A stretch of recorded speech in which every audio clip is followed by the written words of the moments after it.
Ba't? Ano ba ulam natin? Gulay! Shh! Baka marinig ka ni mama dyan. Wag! Sabihin mo, busog pa ako! Kain na! Busog pa po ako! Ayaw niya daw ng gulay, ma. Ay nako, may bagong rules tayo dito sa bahay. Lagot! Kailangan niyo ubusin lahat ng ihahain ko sa inyo. Pero, pwedeng mag-request ng kahit na anong ulam tuwing dinner o breakfast natin. Idadagdag ko yun sa main ulam natin, okay? Deal? Gusto ko nuggets! I want pot. Mine's pizza. Isa lang pwede, kaya dapat magkasundo kayo. You can settle this by race. Whoever says the food name first will determine the winner. Nuggets! Bilis naman. Lugi. Tomorrow's another day. Okay, sige, nuggets. Tutuin ko lang.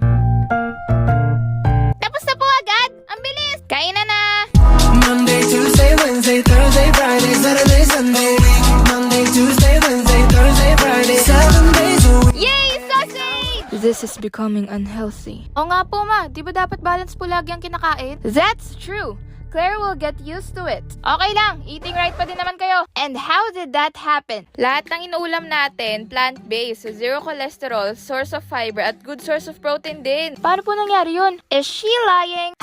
Hindi ako nagsisinungaling, no? Ito, oh. We've been eating that every day. Gulay? Ba't ang sarap? Mukha at lasang meat pa din, diba? Parang magic. Baka mahal yan, ma. Huwag ka na bumili ng mahal para mapakain ng tama si Bunso. I-convince na lang natin. Tulungan ka na lang namin. Hindi to mahal. Price starts at 120 SRP for frozen, sold at 99 SRP for canned. Gusto ko na to palagi, ma! May pizza din po ba? Meron! Gawan ko kayo bukas. Galing! Ipakain ko na din kay kuya. Ayaw din nun sa gulay pero gusto gumanda ng katawan. Hay nako. I heard kuya. What are you talking about?